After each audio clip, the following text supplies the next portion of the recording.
Hi, this is Mike from Custom Cruisers. Here we are, P&M Phatail kit. This particular one for an Evo. We get an offset kit for the box. We can do it with the output shaft, but basically this is a complete kit, sort of built up, ready to bolt on. Okay, you've obviously got to put your belt on. We normally use a fin and pulley, and as you can see, beautiful looking job. Okay, this is the Phatail. This here, obviously, this number plate will go inside there when it's all sprayed up. Look amazing, like part of the bike. Okay, your Phatail covers, these ones here go on here, hide all that. Beautiful gloss black paint, not powder coat. Your chain guard, obviously, this is your chain guard, will go there. Okay, that'll completely hide that. And then your new struts, these are solid CNC bullet struts. They will basically bolt through from the underneath, so you know it looks amazing.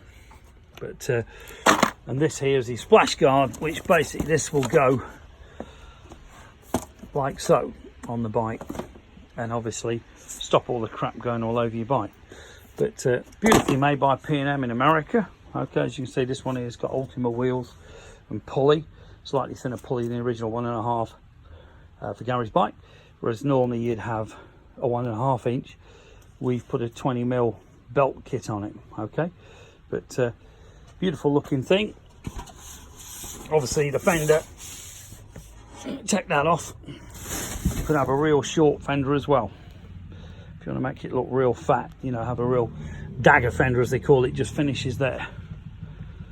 But beautifully made, P&M wheels, sorry, Ultima wheels, right sort of money as well. You got the Ultima disc to match, and as you can see, beautiful P&M, proper machining and proper welding. Very, very well made kits. Okay, this particular kit's 250.